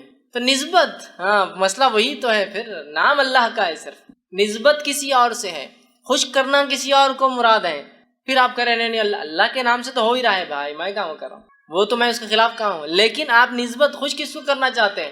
وہ غیر اللہ. یہی تو ہے. اس صحابی کو اللہ کی اجازت نہیں تھی.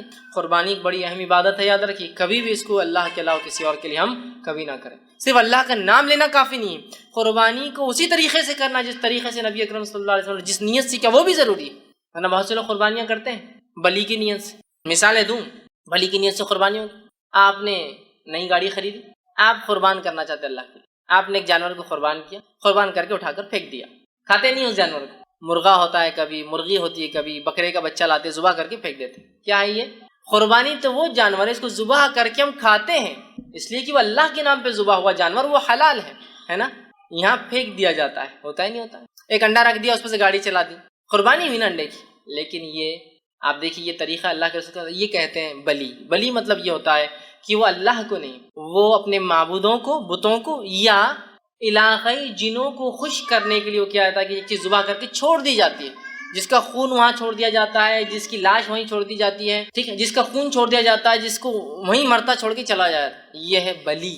یہ قربانی نہیں. اور اسلام میں بلی کا تصور نہیں، قربانی کا. اس لیے کہ اسلام میں قرآن میں اللہ رب العزت نے اس بات کو قربانی کا جب حکم دیا، واضح کر دیا. سورہ حج کو آپ پڑھی، اس میں اللہ نے فرمایا لن ینال اللہ لحومها ولا دماؤها ولکن ینالہ التقوی منکم. نہیں پہنچتا جانوروں کا گوشت اور خون اللہ کو، جو چیز پہنچتی ہے وہ تقوی ہے. تو گویا ہمارا رب خون پینے والا یا گوشت کھانے والا رب نہیں ہے جس کو ضرورت ہے بلی کی. قربانی ہمارے لیے ہوتی ہے، وہ نیت ہے جو اللہ قبول کرتا ہے کہ جب بندہ جانور کر رہا ہے تو کل جان بھی دیں گا، مال بھی دیں گا، اولاد بھی دیں گا میری راہ. یہ معنی ہے اس کا، یہ مقصد ہے قربانی کا، یاد رکھیے. تو یہاں غیر اللہ کے لیے قربانی ہو رہی، بلی چڑھائی جا رہی ہے. قربانی گھر بنانا ہے تو پہلے بولے ایک بکرا کاٹ دو. کیوں؟ نہیں اللہ گھر بنا رہا ہے شکر کے نہیں، شکر میں نہیں، آپ علاقے کے جن کو خوش کرنا چاہتے ہیں، ورنہ کیا ہوتا بولے کو مر جاتا، بھگ مانگتی زمین، بھگ مانگتا گھر، بھگ مانگتا کنواں، بھگ مانگتا کھیت، بھگ مانگتا فلاں، بھگ مانگتی گاڑی، مر جاتا بولے جو آدمی پہلا چلا تھا کوئی ایک. تو یہ علاقائی جنوں کو خوش کرنے کا معاملہ ہے، یہ اللہ کی قربانی. فصل لربک ونحر، نماز بھی اللہ کے لیے اور قربانی بھی اللہ کے لیے، اللہ کے لیے اس نیت سے، اسی طریقے سے جس طریقے پہ نبی اکرم صلی اللہ علیہ وسلم نے کیا. سمجھ رہا بات کو؟ اسے کہا جائے گا قربانی. یہ بڑی اہم چیز ہے یار، بڑی اہم چیز. تو ہماری قربانیاں کس کے لیے ہو؟ اللہ کے لیے. ہماری نمازیں کس کے لیے ہو؟ اللہ کے لیے ہو، یاد رکھیں. اس کے علاوہ غیر اللہ کے لیے کوئی نماز، غیر اللہ کے لیے کوئی قربانی اسلام میں نہیں ہوتی ہے. اور یہ اگر کوئی کرتا ہے تو کیا کر رہا ہے وہ؟ شرک. اللہ کے علاوہ کسی اور کے لیے جانور ذبح کرنا شرک. ایک اور واقعہ سناتا ہوں اس بلی کا، جو میں نے آپ کو بتایا تھا کہ ایک مرتبہ ایک مقام میں نے دیکھا کسی گھر میں ایک بہو لائی جا رہی ہے، بیوی لائی جا رہی ہے ایک شخص کی. تو ایک شخص آ کہا رک جاؤ، روک دو اس لڑکی کو، اور فوراً ایک مرغا لایا گیا. مجھے لگا شاید خوشی میں یا پتہ نہیں اب کیا ہے، ایک لگنے لگا تصور کی قربانی دی جا رہی ہے شاید. انہوں نے کاٹا اور کاٹنے کے بعد اس کے ایسا کٹی ہوئی گردن جو کھلی ہوئی ہے اس میں خون ٹپک رہا ہے، ایسا لے کے پیچھے چل رہے ہیں، اور کہا اس لڑکی کو اب اس سے پیر رکھ کر اندر آؤ. میں نے کہا یہ کیا ہے، اور پھر اس جانور کو پھینک دیا انہوں نے، بازو پھینک دیا. تو بولے یہ نحوست نکالنا ہے. کیا نکالی جا رہی تھی؟ نحوست. گویا علاقائی جنوں کو خوش کیا جا رہا تھا، اور جانور کو پھینک دیا گیا. یہ ہوا غیر اللہ کے لیے. ان جانوروں کو لا کے اب درگاہوں پہ چڑھا رہے، یہ ہوا غیر اللہ کے نہیں، اللہ کے نام سے. اللہ کے نام سے ہے تو اللہ کے لیے، اللہ کی نسبت سے. اور وہ کہیں بھی ہو سکتی ہے، وہ یہاں ہو سکتی ہے، وہاں ہو سکتی ہے، کوئی بھی، لیکن ایسی جگہ نہیں ہو سکتی جہاں لوگ آ کر شرک کرتے ہیں اور کفر کرتے ہیں. اس جگہ پہ اللہ کے رسول نے اجازت نہیں دی. نہیں وہ تو مشرکین بتوں کی کرتے تھے نا، یہ تو اللہ والے تھے، تو اللہ والوں نے بولے کہ تم کو یہ کرو. نبی اکرم صلی اللہ علیہ وسلم کے زمانے میں ابراہیم علیہ السلام کی خبر تھی، موسیٰ علیہ السلام کی خبر تھی. آپ نے خود حدیث میں کہا کہ اگر کبھی میں شام جاؤں، فلسطین جاؤں، تو تمہیں موسیٰ کی خبر بتا سکتا ہوں یہاں ہے بول کر. آپ کو ابراہیم علیہ السلام کی خبر معلوم تھی، موسیٰ علیہ السلام کی خبر معلوم تھی. آپ بھی کہنا تھا میرے صحابہ ہاں تم بھی قربانیاں کیا کرو، یا یہ کہہ کے جانا تھا اللہ ہے میرے اصحاب اب میں انتقال کر جاؤں گا تو میں فلاں جگہ تدفین ہوں گا تو میرے پاس بھی لا کر قربانیاں کیا کرو. تو کیا آپ نبیوں سے مقدس ہے؟ آپ جو پیر اور ولیوں کو مان رہے جن کے پاس آپ جا سکتے ہیں، جبکہ انبیاء نے اس کا حکم نہیں دیا، نہ اللہ کے رسول نے حکم دیا. اگر کوئی مقام ہوتا جہاں قربانی کرنا مقدس ہوتی، جائز ہوتی اللہ کے نام پر بھی، تو وہ ہوتا اللہ کے رسول کا روزہ یا آپ کی خبر مبارک. جب وہاں نہیں ہے تو دنیا میں کہیں نہیں ہو سکتی. اور نہ ہی اللہ کے رسول نے اپنے زمانے میں صحابہ کو کہا کہ تم فلاں تو جاتے ہو نا فلسطین، موسیٰ کی خبر کے پاس کبھی قربانیاں کر دیا کرو. کبھی جا کے ابراہیم علیہ السلام جو الخلیل کے اندر، جس کو آج جو ہیبرون کہتے ہیں شہر میں، وہاں خبر آج میں وہاں کر لیا کرو. یہ شرک، یہ کفر ہے، بہت بڑا کفر. تو کہا نماز قائم کیجیے، قربانی. ان شانئک هو الابتر، بے شک تیرا دشمن ہی نام بے نام و نشان رہنے والا ہے. اب آیا معاملہ اس آیت کی طرف جس کی وجہ سے علماء کہتے ہیں کہ یہ آیت اس وجہ سے نازل ہوئی تھی. واقعہ ہے کہ آپ کے بیٹوں کا پے در پہ ایک کے بعد ایک انتقال کر جانا.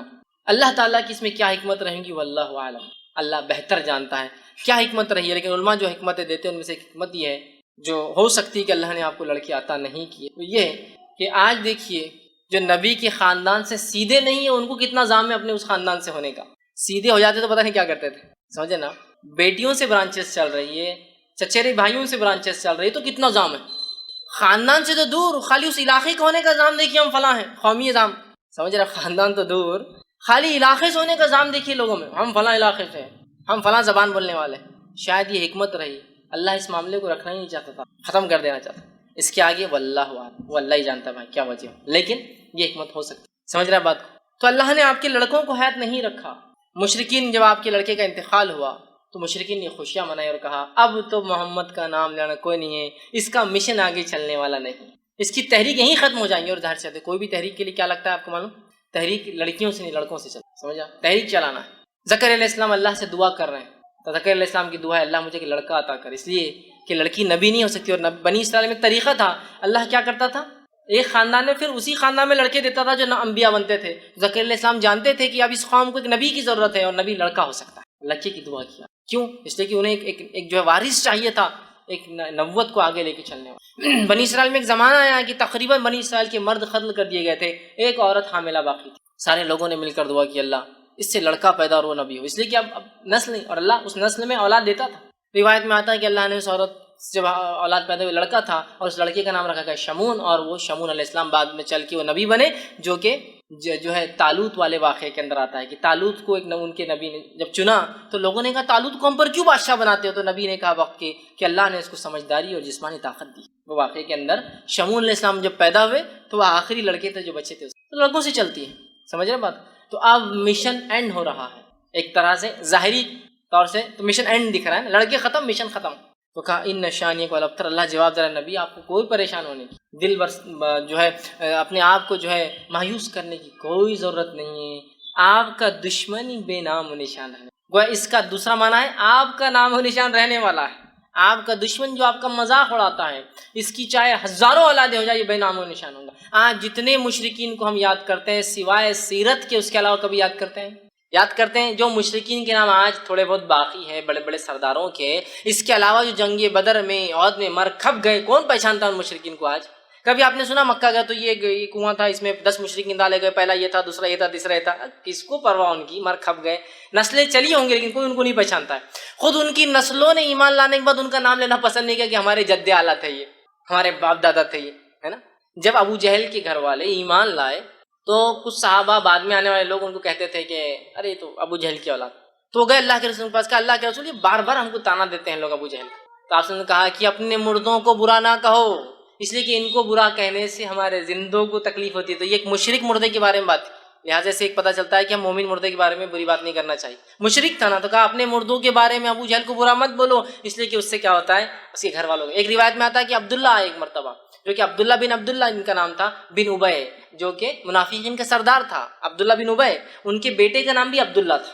تو عبداللہ بن عبداللہ اور کہ اللہ کے رسول صلی اللہ علیہ وسلم لوگ میرے باپ کے بارے میں تانا مارتے ہیں کہ رئیس المنافق تھا، منافق تھا. کہ تو نام تو اللہ نے نبی کو بتایا تھا، لیکن صفتیں اللہ نے قرآن میں اتنی کھول کھول کے بیان کی مشرکین کی اور اللہ کے رسول نے منافقین کی کہ پتہ چلنا بہت آسان تھا، صحابہ کو معلوم تھا. تو آگے کہا میرے باپ کو برا کہتا. آپ نے کہا اپنے مردوں کو برا مت کہو، وہ اپنے انجام کو پہنچ چکے ہیں، تم مردوں کو برا کہنے سے زندوں کو تکلیف. تو آج ان کے خاندان والے خود جو ہے نام نہیں لیتے، بے نام ہو گئے. وہ اولاد کے بعد، لڑکوں کے بعد، ہزاروں لڑکوں اور نسلوں کے بعد بے نام.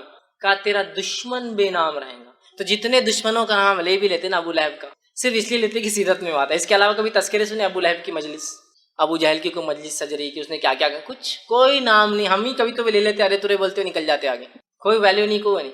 اور نبی اکرم صلی اللہ علیہ وسلم جہاں وہ یہ سمجھ رہے تھے اس کے لڑکا نہ ہونے سے اس کا خاندان ختم، نسل ختم، اور آپ کی عمر بھی تو ہو چلی تھی نا، تو ان کو وہ تھا کہ اب عمر بھی تو ہو جا رہی شخص کی، اس کو اب اولاد نہیں تھوڑی ہوتی بعد میں، اور وہ خوش ہو رہے تھے. اللہ نے کہا تیرا دشمن یا نبی بے نام و نشان، دم کٹا، بغیر نسل کے، بغیر اولادیں ہوں گی ہو سکتا، لیکن وہ جو تمہیں کہتے ہیں نا تمہارا نام کوئی نہیں لیں گا. آج ہم دیکھتے ہیں نبی اکرم صلی اللہ علیہ وسلم کا نام ان کے بچوں کے نام سے تو نہیں، لڑکوں کے نام سے تو نہیں رہا، لیکن آج دنیا میں سب سے زیادہ نام جو رکھا جاتا ہے اور وہ کیا تھا، وہ کیا ہے معلوم آپ کو؟ محمد. سب سے زیادہ ویسے دنیاوی اعتبار سے آتا ہے کہ چین جو نام ہوتا ہے نا، چائنیز نیم ہے چین، وہ سر نیم سب سے زیادہ ہوتا ہے، لیکن محمد اس سے بھی زیادہ ہے. کیوں؟ اس لیے کہ محمد کے بہت سے ویریئنٹس ہیں، MOHAMMED، MUHAMMED، MOHMED، سمجھ رہا، MUHMED، یہ سب ہیں. تو ان کو الگ الگ کیا جاتا ہے. جب 15 آتے ہیں، مطلب چین کے بعد 15 اور نام صرف محمد ہی چلتے ہیں پورے. الگ الگ ناموں سے جو محمد کی اسپیلنگس ہوتی ہے، اس ناموں کو اگر لے لیا جائے تو 15 اس کے الگ الگ کیٹیگرائزیشن ہوتے ہیں. تو اگر ان سب کو ملا جائے، چونکہ سب کا مقصد محمد ہی ہے، تو دنیا میں سب سے اول نام جو رکھا جاتا ہے وہ کیا ہے؟ محمد. کچھ نہ بھی ہو تو کم از کم اپنے بچوں کے نام میں والدین پہلے محمد اور پھر فلاں رکھتے ہیں. دیکھیے اللہ کے رسول صلی اللہ علیہ وسلم کوئی لڑکا تو زندہ نہ رہا، لیکن ہر لڑکے کا نام مسلمان محمد رکھتے ہیں. آگے کم از کم چلو نام کچھ ہے تو محمد فلاں ہے نا. دیکھیے وہ سمجھ رہے تھے کہ اس کا نام کوئی لینے والا نہیں، آج سب سے زیادہ نام جو ہے محمد دنیا میں رکھا جاتا ہے. وہ سمجھ رہے تھے کہ اولاد کے خاتمے سے نسل ختم ہو جائیں گے، مشن ختم ہو جائیں گا. اللہ نے ہزاروں اور لاکھوں صحابہ کھڑے کر دی جنہوں نے مشن کو لے کے چلے، آپ کا نام لے کے چلے. ساری دنیا کے اندر درس و تدریس شروع ہے. یہاں ایک درس ابھی ختم ہو رہا ہے تو وہاں کہیں چالو ہو رہا ہے، وہاں ختم ہو رہا ہے تو وہاں چالو ہو رہا ہے، وہاں ختم ہو رہا ہے تو وہاں چالو ہو رہا ہے، کہیں ختم ہوا تو ہم نے چالو کیا، یہاں سے وہ ہو رہا ہے. ساری دنیا میں سیرت بیان کی جا رہی ہے، قرآن کی تفسیر ہو رہی ہے. اللہ کے رسول صلی اللہ علیہ وسلم کا نام اس میں پھر آ رہا ہے، دشمن کا نام تو غائب ہے. اسی طرح کوئی درس و تدریس نہ بھی ہو تو اذانوں کا سلسلہ ساری دنیا میں کنٹینیوس چل رہا ہے، چین میں چل رہا ہے. سب سے پہلے صبح جاپان میں ہوتی ہے، جاپان میں فجر کی اذانیں شروع ہوگی صبح سے پہلے. جاپان سے معاملہ ہوا ملیشیا، انڈونیشیا، معاملہ چل رہا ہے برما، ویتنام، کمبوڈیا، بنگلہ دیش، ہندوستان، پاکستان، افغانستان، ایران، عراق، سیریا. پھر اس کے بعد آپ چلتے جائیے پورے یورپین کنٹریز، اس کے بعد UK، US. ابھی US میں ختم ہوا فجر کا معاملہ تو ادھر عشاء کا معاملہ پھر جاپان میں چالو ہوگا، معاملہ دن پلٹ گیا پھر ہی چالو ہو گئے. تو ایک گھڑی ایسی نہیں ہے جب محمد صلی اللہ علیہ وسلم کا نام لیا نہیں جا رہا ہے. اذانوں میں لیا جا رہا ہے، درس و تدریس میں لیا جا رہا ہے، کتابوں کے شکل میں پڑھ کے لوگ نام لے رہے ہیں. لوگوں کو ابھارا جا رہا ہے، مثالیں دی جا رہی ہے، مسلم لے رہا ہے، غیر مسلم لے رہا ہے، اچھائی سے لے رہا ہے، برائی سے لے رہا ہے، نام لیکن چل رہا ہے۔ دشمن کو تو کوئی پوچھنے والا اور پہچاننے والا بھی نہیں ہے سوائے ہم کے ہمارے کہ کبھی کبھار سیرت میں ہم بول دیتے ہیں فلاں کٹر منافق تھا، کٹر مشرک تھا، تو گویا انہوں نے سمجھا اولاد کا لڑکوں کو ہونا نسلوں کو باقی رکھنے کی بجائے